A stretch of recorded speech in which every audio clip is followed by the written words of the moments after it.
I guess. So like last time, pointer, forward, back. I swear I didn't do that. This is Who's starting off? I'll say the title. Is it it's on? Pay attention, guys. Right. Coptic Hermits. All right. To be honest, I have no idea why it's bolded. Coptic Hermits by Luke, Marty, and TJ. Beginning of monasticism. The desert was a big place. It consisted of hundreds of square miles of sand, tombs, and rivers. It was within reach of all. This makes it a great place to seek solitude and flee from the world. The hermits recognized this. They were the first to seek solitude in the desert locations such as Alexandria. Monastic life began in Nitria in the first decades of the 4th century and spread rapidly throughout Egypt and Syria and Palestine and Asia Minor. Recruits came from the lower classes of Coptic society. Most of them were peasants with little education. A great majority could not read or write. They often showed distaste toward the theological speculation. They had no desire to receive sacred orders. Because of this, it meant leaving solitude and having to participate in pastoral duties, which conflicted with their top priority of being alone with God. However, few hermits became social recluses like St. Anthony. Most hermits lived more like a cooperative of solitudes. There was a church and a priest at the center, and they worshipped on Saturdays and Sundays. Some colonies had guest houses for outsiders who came even from distinct Christian communities. Virtues of Coptic hermits. Hospitality was from the very outset of a monastic virtue. The hermit Apollo taught it is necessary to greet with respect those who visit us, because it is not they with whom are greeting but God. This sometimes proved challenging because these visitors interrupted the solitude and caused unrest. Those called to solitude looking for a model or some elder famous for her or his austerity who passed on to the disciples the maxims and standards of monasticism and trained and directed them that they might better advance in the ascetic life they had undertaken. Prayer held a privileged place in the hermit's life.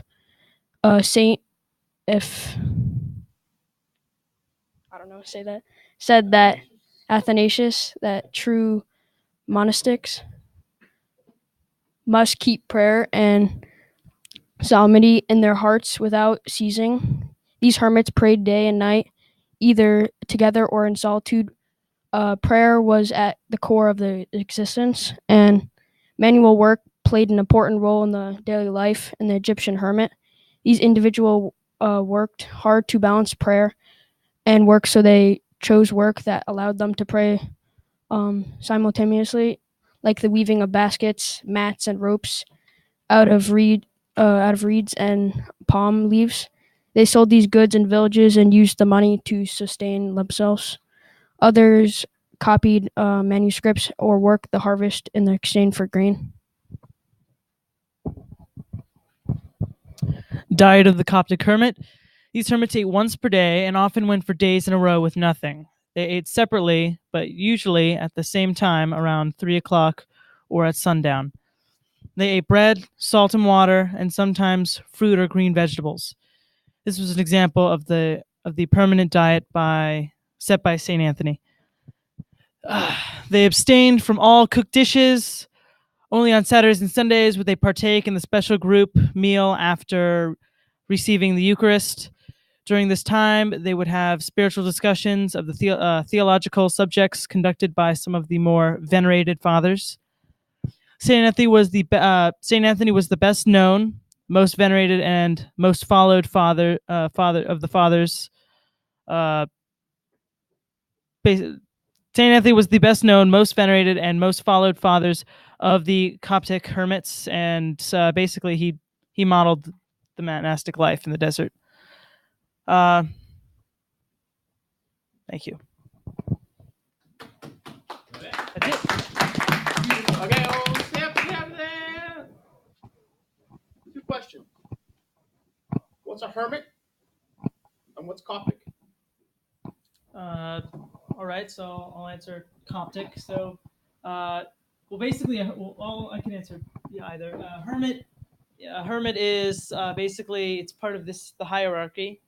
You have trying to think what's step up from hermit.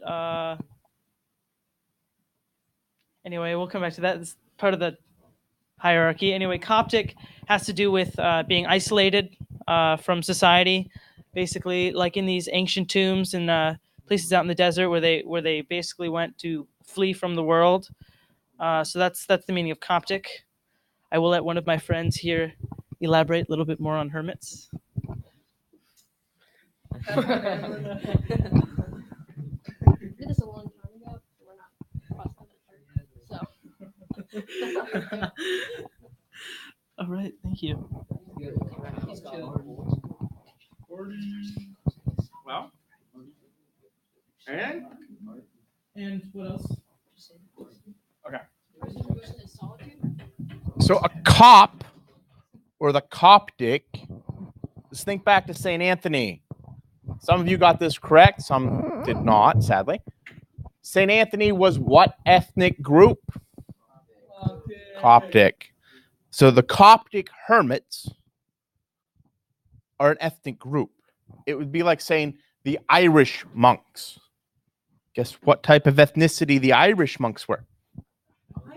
Irish. And I'm not trying to belittle, but I think it's important for us to realize when we talk about the Coptics, we're dealing with a specific group, area, and ethnic people. Okay? It would be like addressing, the difference between, like Tibetan Buddhist monks and Buddhist monks more from India.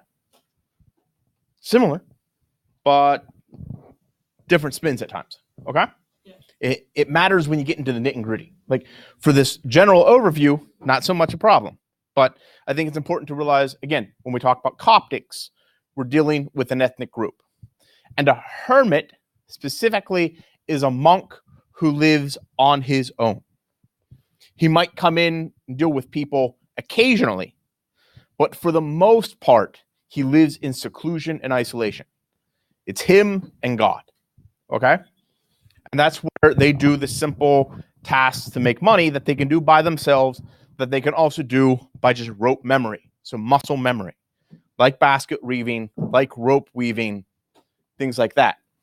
Because just like an old lady in knitting, you don't have to pay attention. Once the body learns how to do it, they just do it. All right? So they would do that. Because again, they can just collect their stuff, or somebody will bring them stuff and food as they collect the old baskets that were made. So they take what was made as payment for the new raw material and the new food. Make sense? Simple market exchange. But again, all designed so that the monk can work and pray at the same time. Because the whole point is to make everything automatic, including the prayer. So like John Cashin will say, that the monk should always have the prayer in his head, oh Lord, come to my assistance. No. Yeah, Lord, come to my assistance. Oh Lord, make haste to help me. Lord, come to my assistance. Oh Lord, make haste to help me. Oh Lord, come to my assistance. Oh Lord, make haste to help me. That it should always be like on repeat in the back of the head, no matter what he's doing. And same thing like with, even if he's praying the Psalms, stuff like that. It's like if you pray the rosary and you have the mysteries of the rosary, the meditations that you meditate on while you say the Hail Marys, both are sort of happen at the same time. Neither one has full thought in place, but neither one's ignored either. Make sense? Okay. And again, so a hermit is somebody who lives on their own as opposed to a monk that lives in a community, which will be the Cenobites. So hermits are often called anchorites. It has to do with another term, a Greek word, which means off or up, or put aside or put different. But yeah. Question or stretching? Okay. All right. So next up,